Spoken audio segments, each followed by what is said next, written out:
امام مالک اگر کوئی ایسا شخص ہے جو رسول اللہ کی شان میں گستاخی کر دیتا ہے، حضور کی توہین کرتا ہے، تو بندہ مومن کو کیا کرنا چاہیے؟ اب جواب سننا امام مالک کا۔ امام مالک آپ کی آنکھوں سے آنسو ٹپک گئے اور فرمایا، اے ہارون رشید کون سا مسئلہ پوچھتے ہو؟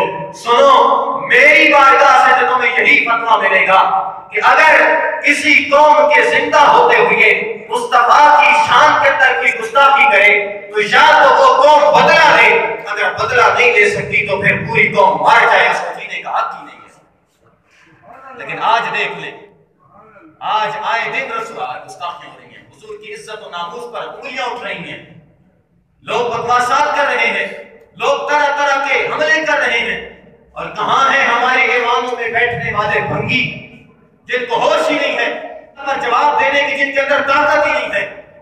اور آج ہمارے ساتھ اٹھنے بیٹھنے والے، مصطفیٰ کا کلمہ پڑھنے والے، ان کے گیت گا رہے ہیں۔ میں کہتا ہوں لعنت بھیجو ان پہ، عزت ہے تو فقط مصطفیٰ کی ہے۔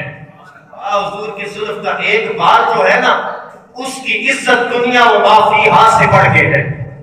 پوری دنیا کی عزتیں وہ میرے مصطفیٰ کے سر کے بالوں کے ایک بال پہ قربان۔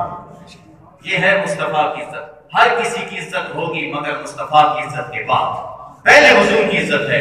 حضور کی عزت پر پیرا دیں، حضور سے پیار کریں، حضور سے عشق کریں۔ آج ہم کہتے ہیں جی فلاں سے کیسے ٹکرائیں، فلاں کے پاس وہ اقتدار ہے، حکومت ہے، زور ہے، طاقت ہے، پاور ہے۔ میں کہتا ہوں جب عشق مصطفیٰ کی پاور آ جاتی ہے تو یہ حکومتیں کچھ بھی نہیں کر سکتی۔